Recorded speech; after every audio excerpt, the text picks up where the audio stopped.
I'm Maria Menounos, and you're tuned in to AfterBuzz TV, the ESPN of TV talk. Now, let the buzz begin. What's up, How to Get Away with Murder fans? We are reeling over here from the series finale of How to Get Away with Murder. We're talking season 6, episode 15, the final episode. It is called Stay. Thank y'all so much for joining us. So much craziness to talk about and so much to happen. So just thank you for joining us here. Joined, of course, always by my beautiful panel, Miss Elena Fenelon. Hi, guys. I can't believe I'm saying hi for the very last time. Move to someone else before I start crying. Right? And the beautiful Jamie Gray. Hi, guys. I literally did cry. I was tearing up this episode, but I tried to keep myself together. Right? And, of course, Mr. CJ Walker. I am back for the last time. Let's get it. Oh, y'all, we all Zoom watched together before this is happening, and we're all so much in our feels right now. So just excuse, like the puffy faces and the sniffles because we're just freaking out. You want to make sure you stay tuned for the whole episode because we have lots of great extras for y'all, including our final Keating's Best of tonight's episode. And we also have our top 3 most shocking deaths. That is all the deaths throughout the entire series. So be sure to let us know in the comments. Elena has the chat up. Who are your most shocking deaths throughout the episode? Of course, we want to get right into it because there's so much to chat about. Elena, what did you think? I'm satisfied. I'm very satisfied with the final episode. I think that they did their very best to tie up loose ends. And you know what? When I say I'm satisfied, like, yes, it was a sad episode, but the way that it ended, I'm okay with the ending. Like, Pete kept saying everyone wasn't going to be happy. And I'm not saying that I'm ecstatic, but what I am saying is my heart didn't break into 2. And I am happy walking away with that feeling of, okay, I have contentment knowing that Annalise died in old age, So I'll leave it at that until we get deeper into like all of the real discussions. I'm trying to fix my funeral hat for you guys. Apparently we all went to Annalise's funeral tonight. Elena's like my, never mind. She's what? I was going to say like my auntie at church. Thank you. I'll take that as a compliment. Yes, we all were our funeral best tonight, and we have a special cocktail that we each have according to like celebrate their lives, even though not very many of them are alive anymore. Jamie, what did you think of the episode? Wow. I mean, they definitely try to pull our heartstrings. I will say, I think that it was a full circle moment. I think that we got what we needed. Do I think that we all of us, even people in the chat, got what we wanted? Maybe and maybe not. I think that I'm really happy that Annalise grew old, and I'm glad that she went down as a legend. But then I always still have questions like, was it worth it? Bonnie? Frank? So let us know what you guys think. But either way, I also agree with Atlanta. I am content. Yeah. Great show. I mean, what an incredible, incredible ride. Right. CJ, what do you think? I really liked the episode. The episode did everything for me. I liked it until the very end. I was not about the ending. It was super cheesy to me. I didn't like it at all. But everything else about the show was great until the last 3 minutes. And you're talking about it's not Wes, it's actually Christopher. Yeah. First of all, that accent I don't know if we're gonna get into it more, but that accent was threw me. It was fire. That accent was fire. All the way across. I don't know where That's funny. It's funny. and then just all of them getting old like that, and then Michaela became the president. What? What was that? I do slightly agree just because it felt very jumbled, but at the same time, they gave us so much over the past 6 years and 6 seasons. So that's why I kind of let it slide. And I was still really happy, but I also get what you mean, CJ. It was just oh, now we're all old, but I still. Keisha in the chat said, why did they make Laurel, Connor, and Oliver look even older than how Annalise looked toward the end? And Eve, they looked older than Eve. The kids look older than the elder people. Yeah, for sure. I am I agree with y'all in some ways, and then I disagree in others. I'm actually I feel fulfilled by this episode. I there's not a single part of it that I would be like, I don't really like. I am so happy that Wes wasn't a dream sequence. I don't remember who in our panel before Isha. as a prediction, but someone in the beginning guessed that maybe we all kind of did that Wes was actually going to be older Christopher, like later in life. That's what that was. I'm so happy that Annalise ends up getting, a happy ending. Whether some parts could have been perceived as like slightly cheesy or not, that doesn't even matter to me. I don't even care. I do care, but I'm not necessarily missing some of the answers that we didn't get. Like, what happened with Crawford? Is this person ever going to find out? Is anyone going to find out about Nate Leahy Sr.? Like, I have loved to get those things answered, sure, but like, I wasn't thinking those at the moment while we were watching. I feel content. I'm like, it's a great series finale because they gave us what we wanted, but they also gave us like that kind of heartache, obviously, with Bonnie and Frank. And even seeing how that played out was like such just my heart. horror for all of us, right?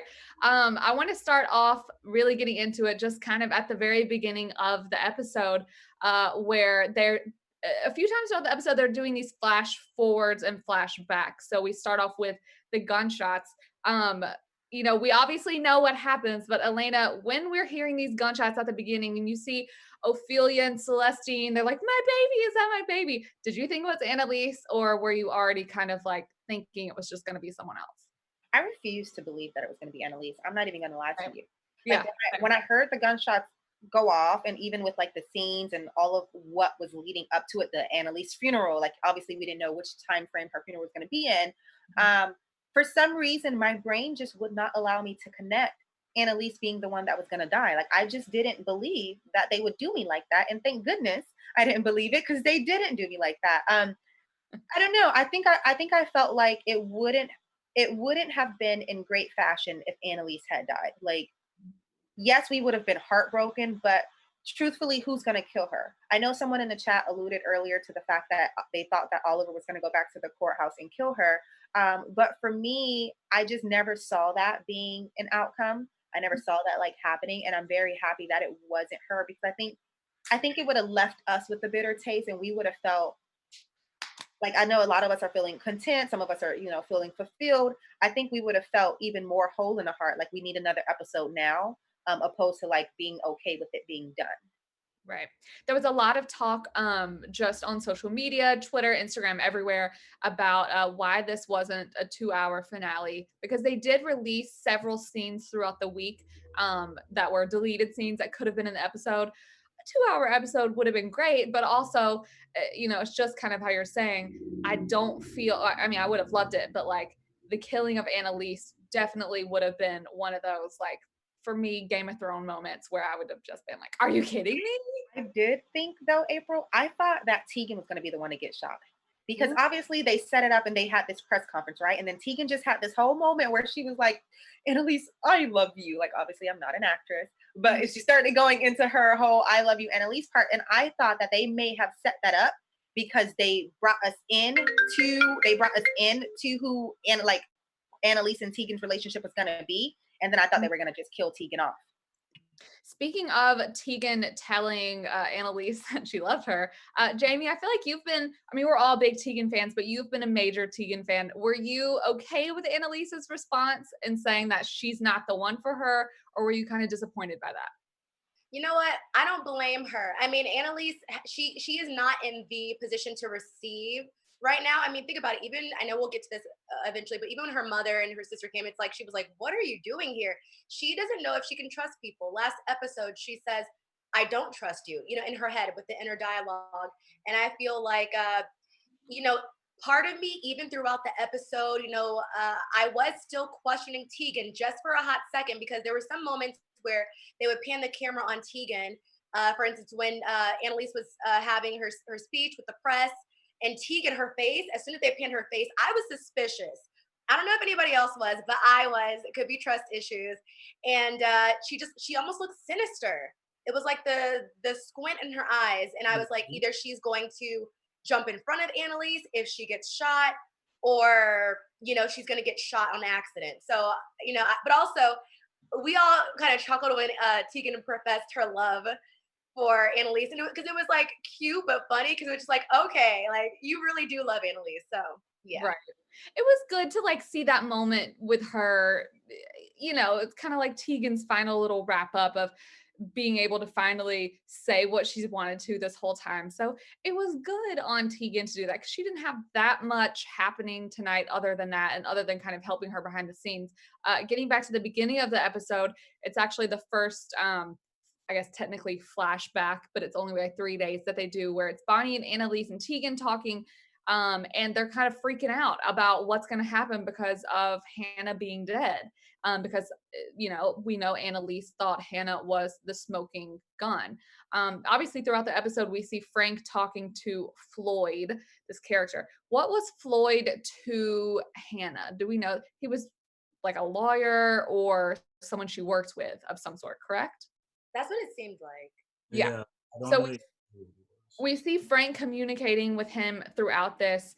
I was really surprised about Frank's reaction to that. I mean, no one's going to take hearing you're a product of incest well, but I don't know why I was surprised that Frank had a strong enough reaction to go after this man and like threaten to kill him, and his family's going to die because of whatever information.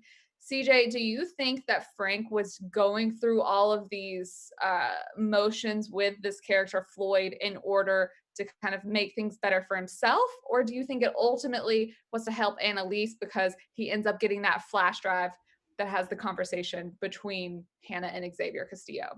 I feel like Frank just like got a bunch of big info and just went on an emotional like rampage basically.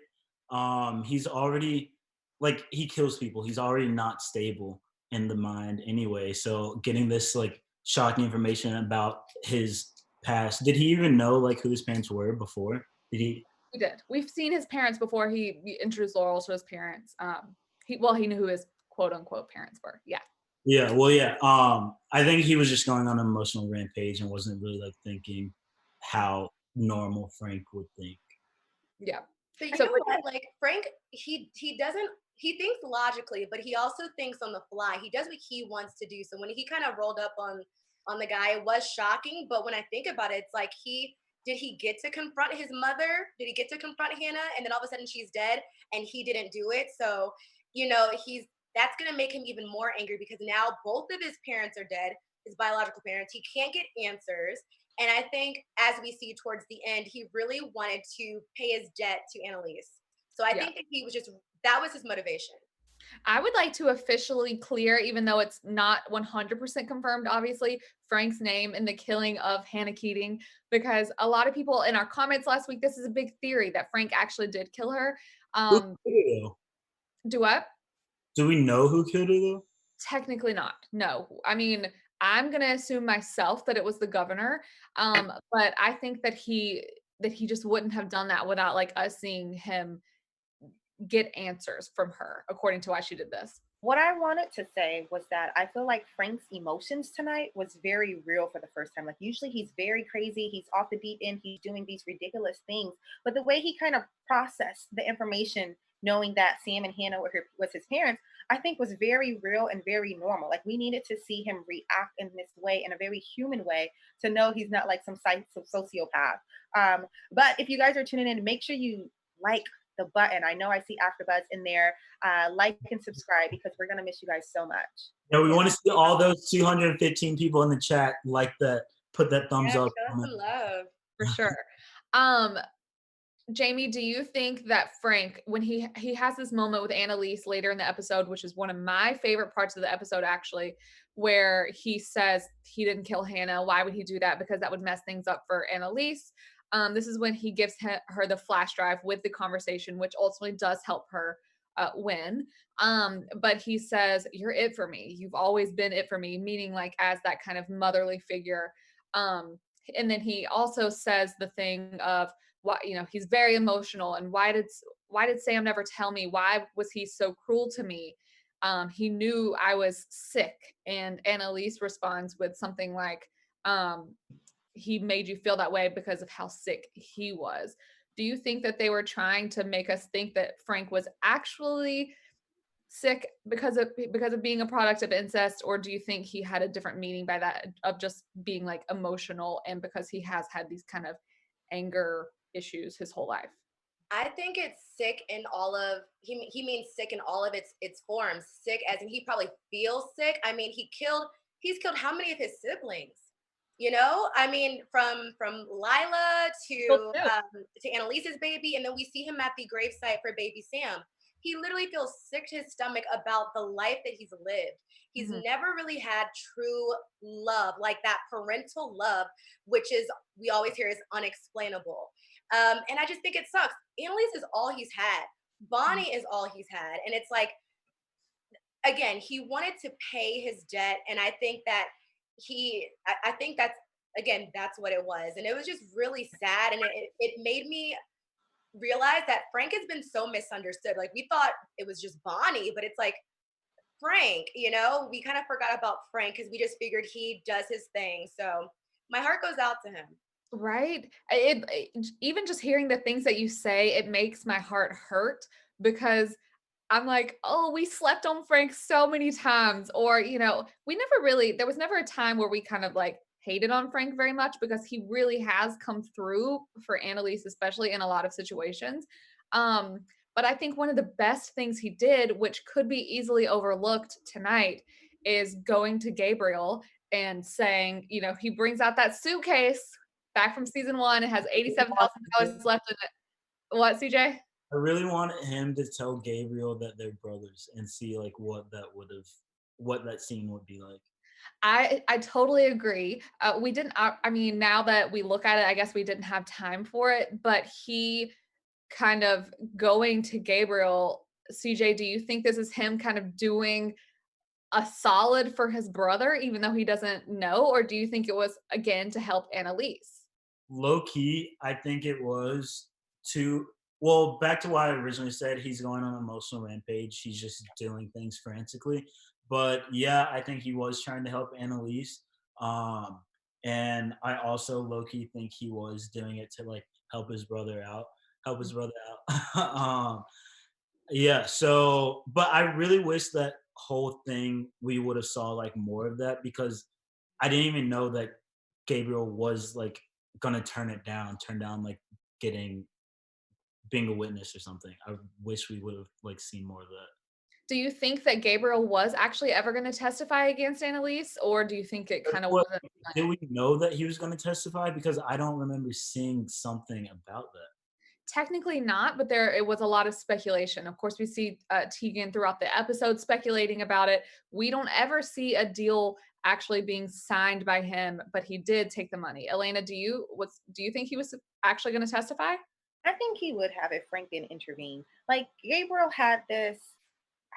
I don't know what his relationship with Annalise was. It was kind of sick. It got to a point where it was sick, in my opinion, where he would hate her one minute, then love her and admire her the next minute, and then want to flip from her then the third minute, and then for the fourth minute he wants her to go to jail. So I was just very confused by Gabriel and by their relationship, and I think he would have testified. I think that at the end of the day, Gabriel throughout the show has said that his loyalty is to Sam and who his father is and wanting to know what that was, and he kind of resented and hated everyone for taking Sam away from him.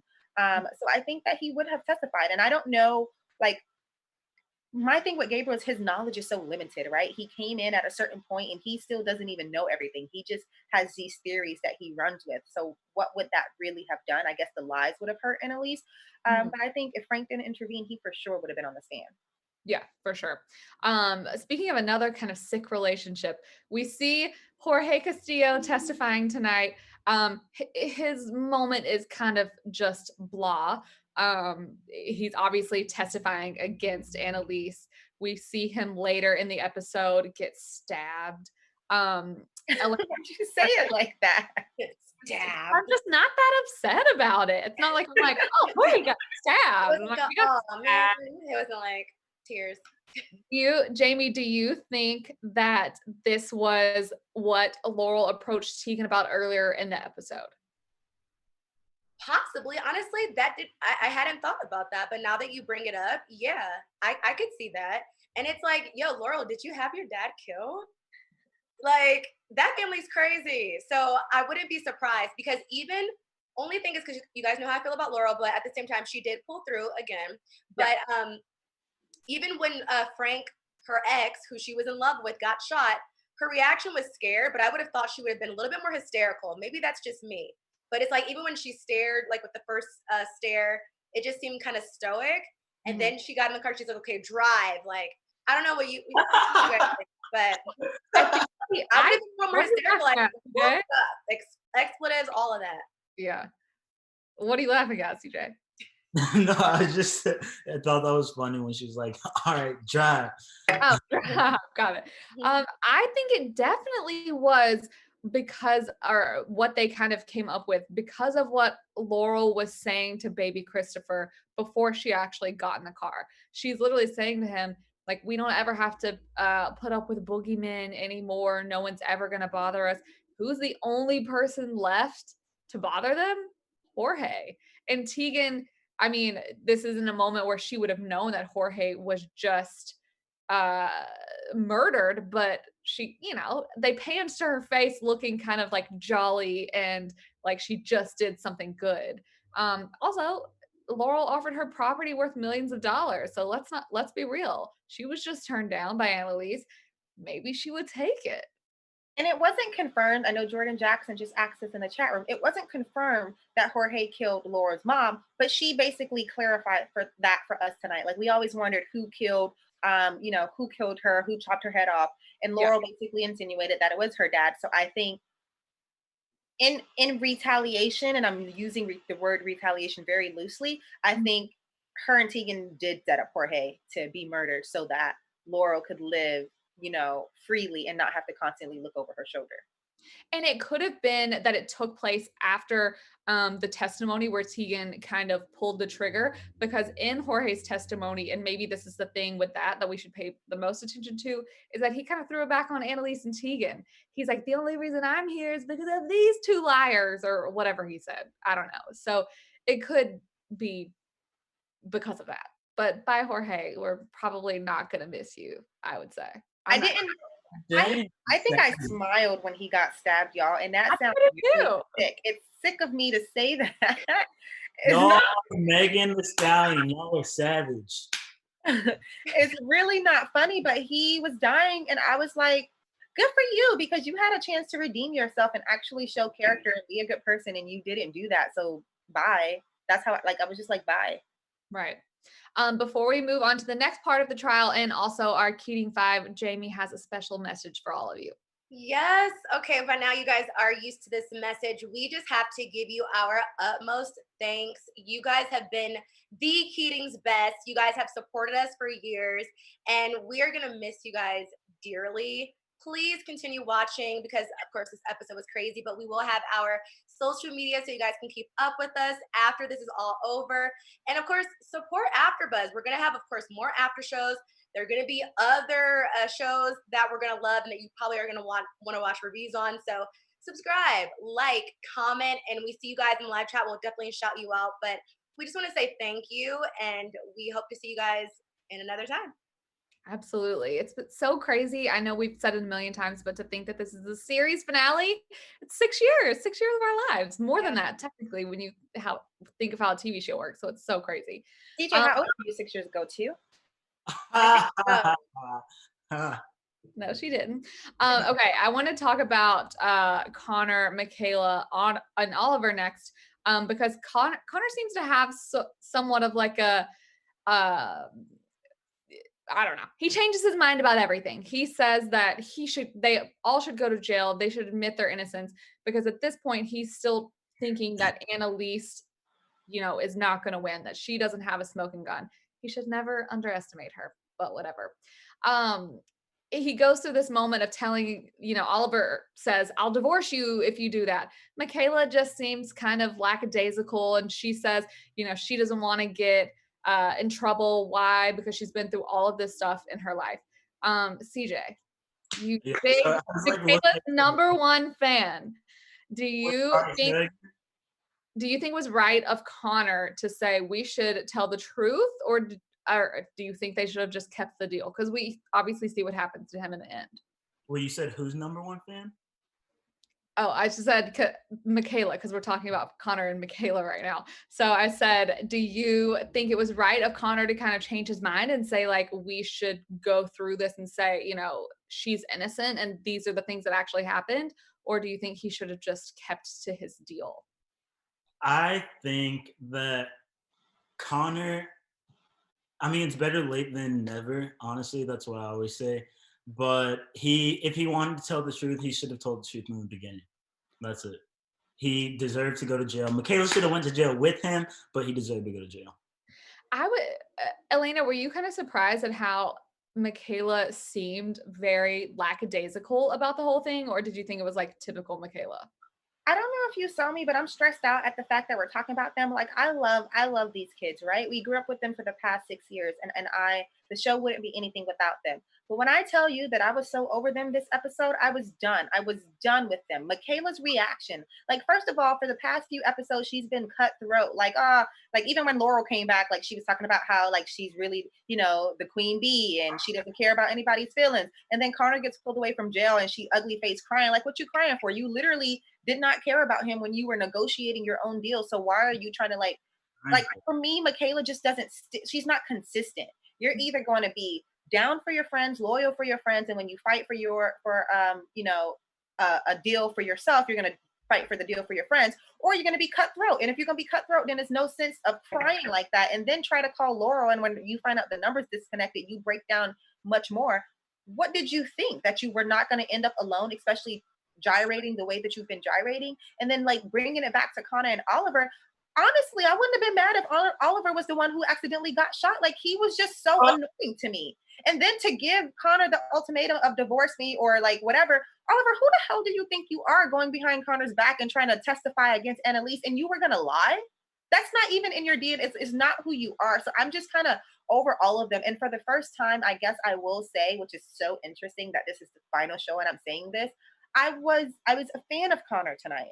I was a fan of his morale. I was a fan of the fact that he actually wanted to stand for something. I was a fan of the fact that, you know, he wasn't afraid to go to jail. He wanted to go to jail because he realized that just like the rest of them, he has been involved in a whole bunch of trash and he probably deserves the penalty. It just sucks that he's doing it by himself. I'm sorry that I had to vent about that to y'all, but they really got on my nerves tonight. No, that was an amazing rant. I was gonna say, okay, so Michaela and Oliver both tried it this episode. I feel like they were very hypocritical. And I agree with you. When Michaela tried to call Laurel and then get sad when she wasn't there because she got blocked, Michaela, you would have done the exact same thing, and we all know it. I also loved Oliver's reaction when she tried to like comfort him. He was like, "Get back!" Like I loved that because like, what are you doing? What are you doing? But also, Oliver to me reminded me a little bit of Connor's mother, and I'm like, did she get to you? Because remember, you know, when they were at the police station, she was like, "Do something! Like this is your husband." I feel like, you know, all of a sudden now he has, you know, he's speaking with some bass in his chest, and it's like, okay, so Oliver, who is this new person? So I thought that was really interesting. But I do commend Connor. He said, "Listen, I'm not about to play with you. We get a divorce." But I also love that they ended up together, you know, in the end as well. I didn't like. No, I didn't. I get it. At first, I was like, "Oh, they're together," but it's like I would have liked to see how that got back together. Here's also what I thought was going to happen. I thought because Oliver, he looked a little crazy. I thought that when he said goodbye to Connor and then Michaela tried to touch him, I thought she was about to get shot. By who? By Oliver. Like, get back, bop, bop. But no, like Oliver really is so annoying. I did not like him this episode when he kept like saying, "Tell me you don't love me, tell me you don't love me," like to Connor, and then like the whole thing at the end with Michaela, like it should be you. That kind of annoyed me too, even though Michaela deserved that. That was really annoying. But Oliver, I don't like his character at all. I don't like any of these people actually. You know what would have made that moment sweeter when Connor was being taken to jail? Remember when he put the ring in Oliver's hand? And then like Oliver said something like, "No, I don't accept this." I wanted Connor to say, "Yeah, but it's over," or like, "Yeah, but I still want that." Like I just wanted him to like to turn the knife that he had already stabbed at Oliver. I needed him to make it final. Obviously, we know he didn't make it final because they end up together in the future. But I needed him to like turn the knife a little bit. How many years did Connor spend? 5, right? Yeah, 5 years. Like, in the future thing, how does he still look so clean cut after spending time in jail? Like, that was not realistic. Jamie, what were you gonna say? I was gonna say I did think Connor's line, "Now I know how to love." I was like, boo. Like, I just thought it was so cheesy because I've heard it before. But I said, Jamie, relax, let them have their moment. So it was sweet. But still, I don't know if anybody else felt that way. I was like, really? You just said you want a divorce. But now you get all these cheesy Hallmark cards. Like, what? I can't believe that I totally disagree with all of y'all. April, I have not been the biggest Colliver lover, whatever, but I like, that's what they call them, Colliver. But I liked the moments between them because to me, it felt like the true development of both of their characters. And whether Oliver was right or wrong, obviously he was very wrong to say that he was going to say Annalise had him delete nude photos of her and Wes. I was like, why? First of all, Oliver, you really did delete a whole lot of crap. So why would you say that? You could have said anything else, but whatever. That's neither here nor there. But I felt like it was true character development for them because we've had Oliver start off as this like very innocent guy to going as far as testifying against a person who he's looked up to, who has helped him in many, many ways because he wants to save his husband. Connor, on the flip side, we saw him start off as the person who suggested to cut Sam into pieces. I don't know about y'all, but if I'm accidentally part of a murder, I'm not going to be like, okay, it's time to chop him up. Like, no. There are many other ways. But we see him like he's a good person. He's willing to like lose what he maybe loves, maybe doesn't love, but obviously ends up loving in the meantime because it's the right thing to do.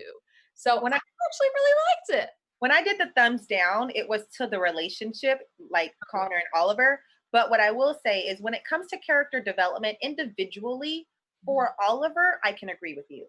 For Connor, not so much. I see the transition he's made from wanting to cut somebody up to wanting to, sacrifice himself for love. But I think Oliver was this character that, we thought was super sweet, that we admired, that was very innocent and genuine, and how he developed.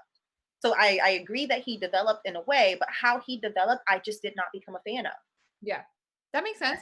And sorry, go ahead. I was just going to say, and I think that's what a lot of us are feeling when we're annoyed with Oliver. It's just the nagging and the whining and the need to be a part. Yeah. No, it's always been super annoying. And then on the flip side, we have Michaela, who I actually kind of think the same, except her character's just always been the same. But we see the true character development in being like, this is just her. She's always going to look out for number one. Obviously, she eventually succeeds in the highest power that you basically can as a lawyer or as a government official. But we see the moment of her breaking down after she sees Laurel's phone, or that Laurel's phone is disconnected. That's her kind of being like, okay, with the way that you have to do these things according to Michaela's personality, a lot of times you end up alone without anybody else. She doesn't have Connor, she doesn't have Oliver, Laurel's not there. Obviously, all of her love interests aren't there anymore. So I thought it was like the coming of the full fruition of her character as well when that happened. I want to talk about the governor's testimony because this is a big part of the episode. The governor obviously is just a big load of BS and says she has no idea who anyone is, but her testimony is pretty dang important because we see her get offed in the end by our boy Frank. Off April. Is that a weird way to put it? Offed? Did anyone else think that Frank was about to shoot Annalise? Because I did. I did not. Like, I thought he was coming for Annalise and just. I did for a second too. I thought, I was like, maybe he's mad at Annalise because she knew, even though she had just found out, but maybe maybe he was just upset that she was associated. I don't know. I was like, Frank just looks like he's not making sense, and he's about to kill somebody. It could be Bonnie. Because at first I was like, is it gonna be Bonnie? Is it gonna be Annalise? Is it who's it gonna be? I didn't think it was going to be Annalise, but I did think he looked crazed in a way because at this point we didn't know that the governor's basically like going to be walking out until someone says, it's like a reporter or something like that says like, oh, did you know the governor's here today because of this, whatever reason. And when they said that, I was like, oh, he's going after the governor. But at first he just looked so crazy to me that I was like, I didn't think he would kill Annalise just because of the moments that happened between the two of them earlier in the episode. But Who do you we think he was going for then? Because we didn't see the governor. We just saw Annalise, Bonnie, and Tegan up there. So he had to be going for one of them. Well, that's what made the scene so great. We didn't know where he was going or who he was going for. And I think because they like flash forward to Annalise's wedding, for a lot of us, it was safe to assume that, okay, he might be wanting to go after Annalise, right? Naturally, that's what you would think because we know that she's the only one who had a funeral. But to see him go through the crowd and then to see Bonnie go after him, you're almost like, okay, why is she now going after him? Like, who does he see? Where is he going? What is he going to do? So when it turns out to be the governor, I think it all clicked for us and it made sense. But let me just say what I realized about that moment is Bonnie's death is not on her. I don't blame her for dying. However, she was so wrapped up in Frank, like he had her wrapped around her finger that she died chasing after him, like just so desperate for what their relationship could have been. And I think that that's what ended up, how she ended up killed, like being killed because she was chasing him through the crowds. Yeah. Really, Sit down, Bonnie. Doing the most. You could have been living. Like, I get it, but it's like, girl. I think the same thing, CJ. It's very Romeo and Juliet. And it kind of goes to what she says at the beginning of the episode when she's talking to Laurel about she's just always wanted a family. And Laurel tells her that she's the one that's kept them connected all of these years. And that's what she wanted. And for her, Frank was family. And over anything, she knows how she feels responsible for him at this point, and he basically tells her that she should earlier in the episode when he's like, I just wish I wish I could die. Like, I didn't want to know this information about myself. Who would ever want to know this information? So when she sees him walking through looking like he did, of course she's going to go after him. But it's also just like you said, Elena, she's in it with him. She was never not going to do that. It's an accident that she ends up getting shot by, we're assuming a security guard or police officer after Frank shoots the governor. But there was also nothing she could have done in that moment. And Bonnie killing. People were saying like when Annalise was like holding Bonnie and she was like, Bonnie, yo, I was trying so hard to not let tears spill. Yeah. Because I was like, she is playing the hell out of this role. Viola Davis, oh my goodness. Like Christopher Leo Daniels in the chat just said, give Viola that Emmy for the scene where, not that, but she had so many scenes tonight. The scene when she was telling the jury who she was, the scene where she was like fighting for Bonnie's life. I just feel like she was in her bag this episode. Yeah, that scene, especially that scene, the last scene was so good. But April, you ruined it. I was like trying to get in the zone. It was so good. Because I had to have him rewind a moment because I was like, wait, what just happened to Bonnie? Because it came out of nowhere. I was like, she just rolled over and had a bullet wound gushing out of nowhere. Mm-hmm. So I was surprised. I was like, wait, I must have missed something somehow. And no, I didn't. She literally just had a bullet wound out of nowhere. But speaking on back to the governor's testimony, what kind of comes from that, which I know I've said a couple of moments are some of my favorites, but this is my absolute favorite. It comes our boy Nate. He is all throughout the episode, of course. I said when I was talking to y'all when we were watching, I'm like, oh, I feel so bad for ever saying anything bad about him because one, he's been like my love since the beginning. Two, because we should have known he was going to show up for Annalise and do the right thing, and kind of go out of his way to do so. But we see him get this offer from the FBI where they're basically saying, we'll give you $20 million for your father's wrongful death lawsuit if you still testify for Annalise. I'm guessing at this point they were kind of, you know, sweating a little bit, feeling like their case wasn't as in the bag as they thought they were because so many people had flipped. Elena, did you think, my fellow Nate lover, well, Jamie, you also as well. Elena, did you think that Nate was going to take the deal, or did you think he was going to do the right thing? You know what? I'm going to take a moment here because we have been, very heavy on Nate the past few episodes because he seemed like he went off the deep end. And a part of me, I didn't know what the hell he was going to do. Let me just tell you that. I didn't know what he was going to do because he's been so unpredictable lately. But what I can say is when we saw him, April, when we first saw him and he was all dressed to the nines and he was all looking clean shaven and like he done got his life together, like he, done got maybe late or something. I was like, okay, it's very possible that Nate is going to surprise us in a good way. So I thought it was possible that he would take the 20 million. I didn't understand why. Like, when they were saying, just open the deal, like see what we're offering you, I was like, okay, it's going to be some kind of big money. But I'm so proud of him for exposing everybody. Like, I think he really redeemed himself. And like Jamie, even I believe you mentioned one time, like his character development, right? How he's developed throughout the season and who he's become. And I think he really, really like made up for it tonight. Like, not only did he look out for Annalise, he called out everybody while he was on the stand. For $20 million. And the only thing that confused me is when he had that moment with Annalise after he was like, I'm still gonna get it. I was like, how you gonna get it? You just screwed everybody over. Like, how are you gonna get the 20? So maybe I may have missed something.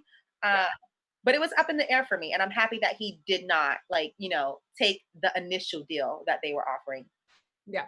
When he's on the stand being questioned by the prosecutor, he has the first moment of us kind of realizing, okay, he's going to save her, is when they talk about him being framed for Sam's murder, which he absolutely was, by Annalise. And he specifically says that it wasn't her, that it was Hannah Keating that did it. So for me, I kind of took that as being like, okay, he's finally realized by being offered this deal at the last second. We know that he was offered a deal before, but not $20 million. So he kind of at the last second was like, wait, everything that Annalise has been saying is right. And then whenever they obviously are talking later in her apartment, this is what had me, this is what I was speaking of, was my favorite moment. I think Elena, and when we were watching, you even said kiss her, because the two of them just have so much freaking chemistry. And I really genuinely thought, I didn't think he was going to kiss her in that moment, but I was just like, something big is about to happen. April, someone in the chat mentioned how giddy you got when you flashed back about Nate. And all I can remember, since this is the final show and we've kind of really been rocking with y'all for years, there was this one particular scene, and I think it was after Billy Brown had did some really, really good fitness, and they had a scene where it was just his back. And this is back when we were in the studio before coronavirus. April and I used to sit next to each other, and they flashed to his back, and April and I looked at each other. And then we had this moment where we were just like clawing, like imagining clawing at his back. So because he pulled it together and this is the final episode, I thought it was like a fun flashback.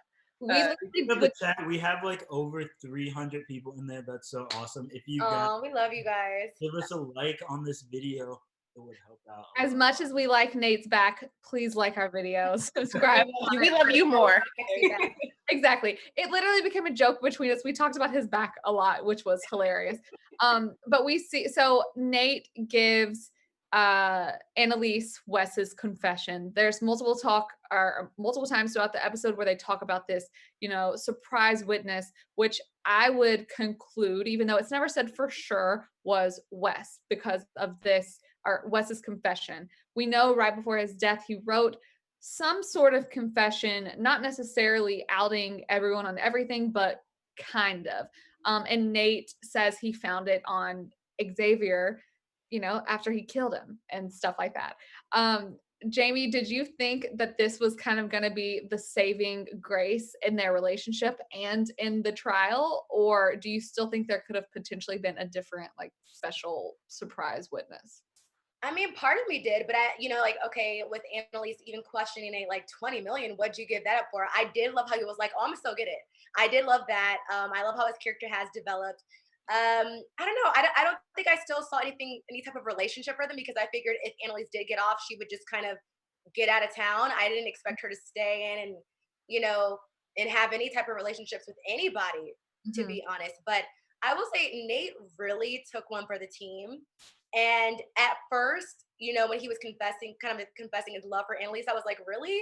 Even after all this time, even after you almost abused her in her own home, so it's like I can't forget Nate's past. But I do like again his development, and he really again he helped everybody out.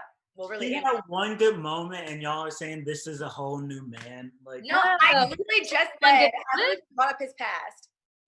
He didn't just have one good moment. He had a few bad moments. Other than that, he was great throughout the whole entire show. He was there for them. That's why we have all been so like in our feelings about him since he killed D.A. Miller without fully knowing that Miller was in charge of his dad's death.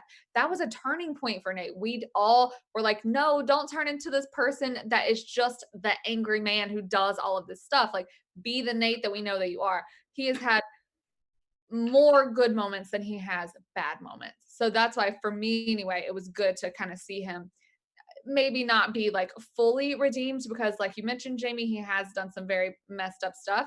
But I also, not to excuse it, but I'm also like, he was crazed. He was going through some crazy stuff. So the fact that basically he is ultimately the one that saved Annalise tonight, that's what I wanted for them because they've had such a close relationship since the beginning.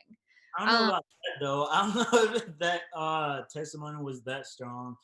He was definitely not the one who saved Annalise, in my opinion. because of not giving Wes's confession papers. If they would have had Wes's confession papers, game over for her. She would have been convicted because that's what we can assume Wes's confession papers said.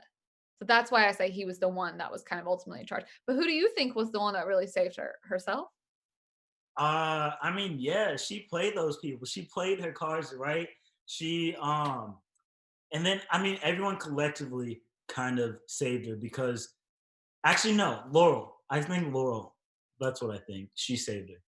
I'll agree when you say collectively, CJ, because I feel like everything that she's given to everyone and like she doesn't have a clean slate, right? She definitely is at fault for some things, but everything that she's given to some people, I think they all kind of band together to kind of be there for her. Even when Conover told Oliver, he was like, if you lie on the stand, she's definitely gonna be charged, like she's gonna be guilty. And even Conover, who took a deal to testify against Annalise, had a moment where he was like, well, I don't really want her to go to jail. You know what I mean? I don't want her to be at fault. So I think it was a collective effort. Not one of them by themselves would have got her off completely. Like, yes, Laura coming back helped, but they could have destroyed that so easily. Yeah, no, that's a really good point. And even on that, just, thinking of kind of how they all did everything together, even just her closing argument, I think she also had a big hand in doing that because she was able, we all know you can't be convicted unless you have reasonable doubt. Homegirl represented herself in how many murder charges was it? I lost count, honestly. It was like, 4 or 5. yeah, it was a lot. And she ended up winning with a lot of help from others, obviously. But just like she said, I even wrote it in my notes because I thought it was such a good moment. She's like, I'm not a good person. I've I've lied. I've done bad things to jurors. I've done this. But guess what? I'm not a murderer. Which how many times have we said that in this after show? An endless amount. Um, Obviously, the very end of the episode, after she is gifted a not guilty verdict, which we all, we're on mute while we're watching, but we were all like celebrating when it happened. That's when everything happens on the stairs, and we see Frank go after the governor. Obviously, we find out Bonnie is hurt in the meantime as well. Elena, you were going to say something? Yeah, I just wanted to jump in. I know that we're talking about Annalise is not having a guilty moment, but I don't like, and we mentioned it a little bit earlier, but I really want to take a moment for Annalise Keating and the role that she played in that courtroom, right? Like Ooh. she had Tegan as a support room, I mean as a support system, but her being up there with her afro and just really delivering, the unmasked theme of what she's been through in her life and all the things that she's done. And I think that that was the best way for her to go out. Like to have that closing statement to say, okay, this is me. This is what I am. This is what I've always pretended to be, even though I, tried to act like I was perfect. But what I'm not going to let you do is pin X, Y, and Z on me. Like that scene right there, just who she was, who she's been throughout this whole trial, right? Like she's been on trial since she got caught trying to flee the country. Who Right. she's been since then is a person that I'm really proud of. You have to remember this is Annalise, who was an alcoholic, who's like been deep down in the dungeon, like going through it. So to see her be that strong and portray herself in the way that she did, truly being innocent of the things that they were accusing her for, I just think that needs a moment. For sure. We, For sure. I would say like that moment really epitomized like vulnerability is strength. Like right there, that scene. That's the definition of that. And for her to say like all of these things, yes, I lost my child, I lost my husband, I lost one of my students. It got so bad I tried to flee the country and change my name.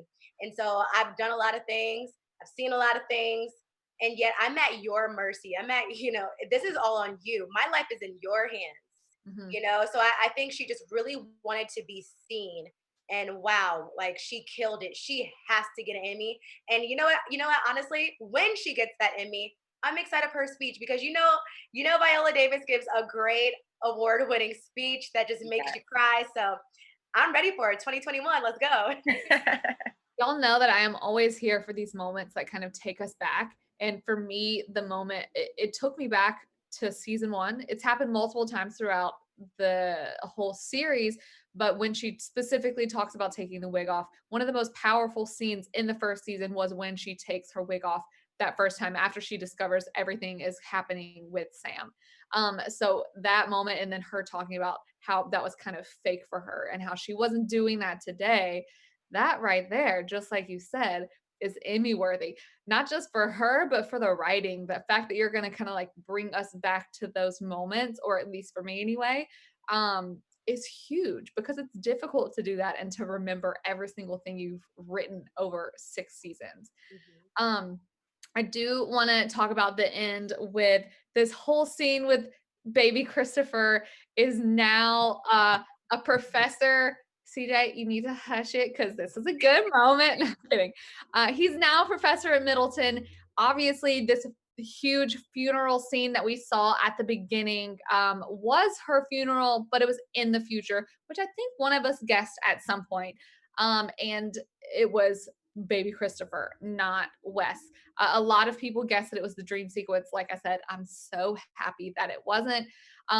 Elena, how did this moment of everything coming to fruition, of him teaching her class, saying she was his mentor, so she called it How to Get Away with Murder, how did that like affect you on the inside? It was chilling. It was chilling. And even taking that moment, I don't know if y'all saw my eyes get a little watery, like, because I'm realizing that we're coming to an end. One, I want to say, like, everyone in the chat who has been going back and forth with me for the past few weeks, you cannot blame me for thinking that Wes was coming back because baby Christopher grew up to look just like Wes. Granted, we know that it's the same actor. Literal twins. That Like, we know that it's the same actor, but who would have guessed that Christopher would have grown up to look exactly like Wes? None of us would have guessed that. All we know is we saw Wes. We saw the actor Enoch showing up at the funeral, and we only knew him as Wes at the time. So I think it's fair for them not to have made it a dream sequence, which I think would have been ridiculous. Agreeing with you, April. But I'm kind of proud that baby Christopher grew up to look like Wes, and it was very chilling for him, like when he pulled up to the law school, I was like, oh Lord, here we go again. And then I thought he was gonna go take a seat, I thought we were like I thought he was reenacting what had happened with his father unintentionally. But to see him go to the board and kind of do the how to get away with murder, and to smile and say this is my mentor, and then we kind of get the flash of Annalise, in the classroom, and then she disappears, and my heart broke. I was like, oh my gosh. Oh, I really loved that 360 moment. I love that they flashed it forward and we got to see him grow up and see him follow in the footsteps, and knowing that like Annalise played a role in his life enough for him to call her his mentor. that was the biggest thing for me. Like clearly she's been there somehow. They reconnected somehow. Laurel uh, essentially right after the trial happened ran away somewhere, but they've reconnected at You have some to point. We'll never remember know what the answer is. you have to remember that her dad died. So I Right. imagine once her dad died, she came around more and was able to live a more free life. Mhm. And Laurel was at the funeral, so they clearly had to have some sort of connection. CJ, we know you didn't like that moment, but Jamie, what did you think about it? Okay. I liked it, but I didn't love it. Like it was I was so content with it. Um, like for instance, there were certain things which it's okay that we didn't get, but that I would have liked to have. Like, okay, what happened with Gabriel? Did he Mhm. grow old too? Did he keep in touch with anybody? What about Tegan? I don't know if we saw her towards the end either. If we did, I missed that small snippet. But I think that I could have just had a little bit more closure on certain characters. And I know that people have kind of said that in there too, like what happened with Bonnie's son, who killed this person, who killed that person. But Yeah. overall, I am glad that it wasn't just a dream sequence. But yeah, it was just really, and it was a full circle moment. So I'll say again, it was great, but I didn't love it, but I'm content with it. I mean, just on how you said there are a lot of other questions that weren't answered, but we also got, what's one of the things that in our comments on our videos every week and in the live chat, a lot of times people bring up is Eve, Eve, Eve. Everybody wanted to see Eve again. The fact that they had Eve be the one delivering her eulogy, there we go right there. Like obviously they didn't, or if they ended up together, we don't necessarily see that, but just to see that she still had the love for her over all of that time is huge. And to hear the stuff that she liked about her I and think they love. did end up together because they were showing that sequence of people holding hands, and it looked like Eve's hand. Yeah, I From thought it was Eve's hand. Some people are saying it could have been Tegan. I thought it was Eve. Well, yeah, hopefully this will be the same kind of thing throughout the years, that, like a lot of authors will reveal questions or answers to questions. What, CJ? sorry, I just want to get my point across how cheesy it was. It was just really cheesy. Like we didn't. The show should have ended after Frank and Bonnie died, and that was it. Like we didn't need any of that extra stuff. I don't. I don't. Unpopular opinion. Especially that accent. Christopher Castillo. Like what was that? It actually wasn't bad, but I think it just threw us off for a loop, because we know that he is actually British, and then he fakes his American accent for the show, and then to have this kind of other accent, it's just interesting. But it wasn't bad. I wouldn't say it was. And it's just like, how did all these people get back together? How did Connor and Oliver get together? Why would Laurel even allow her son to be near Annalise? Like, how would that be her mentor? It just didn't. It was useless. Well, she would allow Annalise to be the mentor because Annalise did a lot of stuff for her. Annalise has never actually murdered anyone, and Annalise loved Wes more than anything. So, ending on a high note of the show, it was great to see that they all still, that Annalise at least kept in touch with the people who were really close to her, that Laurel was still there, and that overall, even though she's done a lot of bad things in her life as well, she was very much so loved, and there were a million people at her funeral, and she probably wouldn't have wanted any more than that. We got to see Annalise Keating live a whole life and become an old woman. So like that is, that's what we've all wanted. Her to, well, she didn't get away with murder because she never murdered anybody. But you know what I'm saying. Got away Okay, with it. that's the end of our recap. So let's get to our special segments. We're Can I gonna say start with one thing? uh-huh. I just wanted. I'm so disappointed that no one got justice for Asher. Where was his justice? That's a lot. Well, Sinclair didn't really get justice either, so maybe that's karma. Ooh, then There we go. Okay. Thank y'all so much for joining us for that recap. Before we move on to our special segments, be sure to like our video because it's going to help us keep up with y'all, and it will help you keep up with us even after this show is over, which it very sadly is, but we are all on other after shows at AfterBuzz. We're going to start with our Keating's Best segment. So CJ, take that for us. Yes, so Keating's Best is where we see who the MVP is of the episode, but since it's the last episode, I want to say who is the Keating's Best of the whole series. So I guess I want to start with you, Elena. I'm just looking right at you. of the whole series, obviously for me, it's going to be Annalise. And I think that's for us all. Like, it's really hard to pick a Keating's Best for this episode, knowing that the show is ended.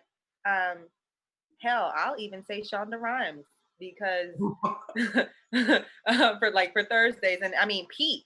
Oh, I'll give it to Pete as well. I mean, I know they're not on the show physically, but because of what they've added and what they produced, I'm a fan. I'm a fan of How to Get Away with Murder. Jamie?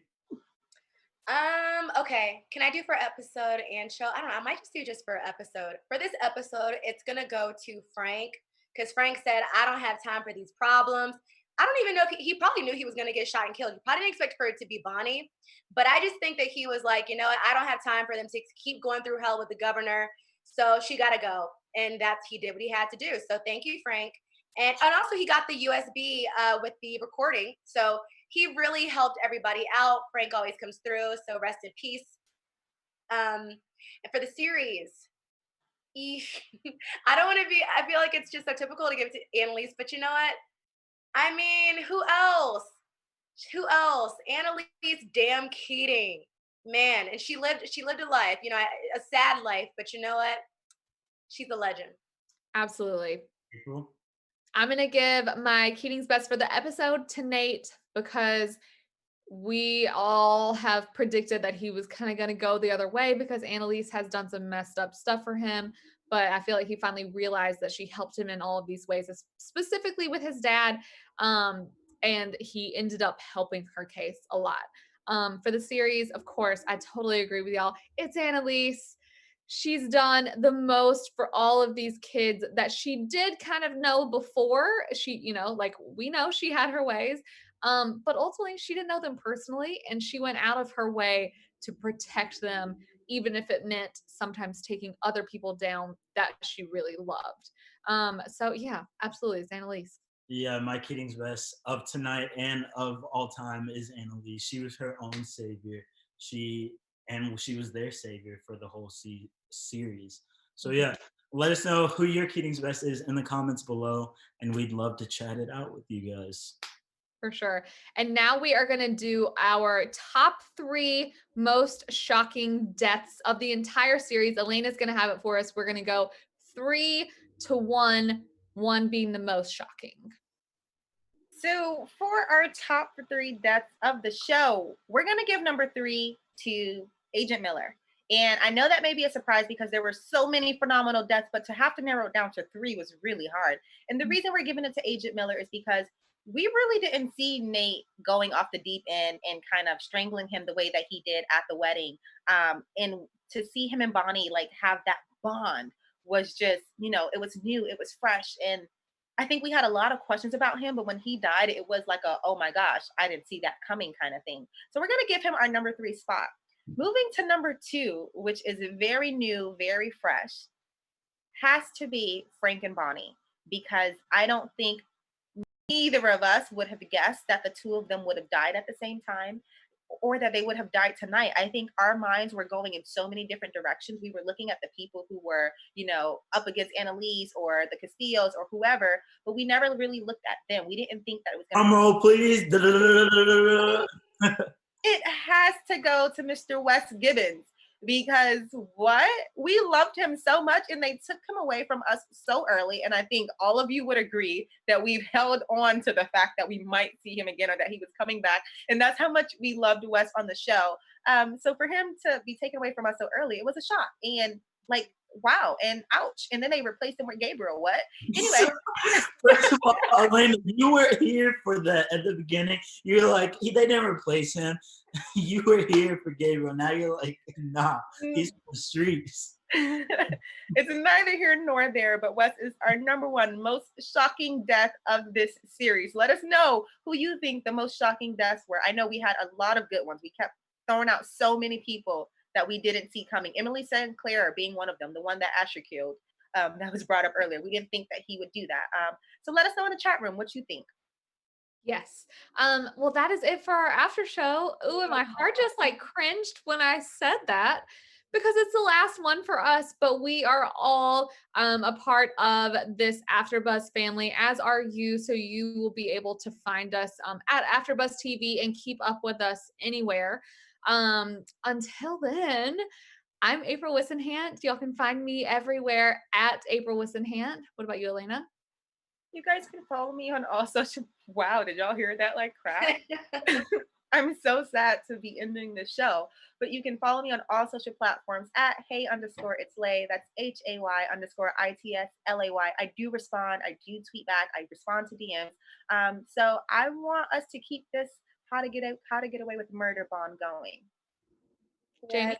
I'm gonna miss you guys. Sorry, just saw my puppy. I'm gonna miss you guys so much. I love doing this show. Please follow me on Twitter at It's Jamie Gray, or better yet, on Instagram at Jamie Gray. And then my name is spelled JAIMI. It's different. GRAY. CJ? No antics tonight, but just follow me everywhere at ICJ Walker, especially on TikTok, because you know your boy be TikToking all day, every day. But yeah, back to you, April. There you go.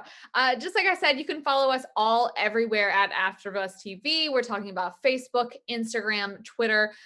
Keep the conversation going. We're going to keep the conversation going because this show is in our hearts. You all are in our hearts. You've been there for so long. So special thank you to everyone that's been there with us since the beginning. And of course, our newcomers as well. We appreciate all of the comments, all of the likes, everything. So yeah, we will just talk to y'all soon.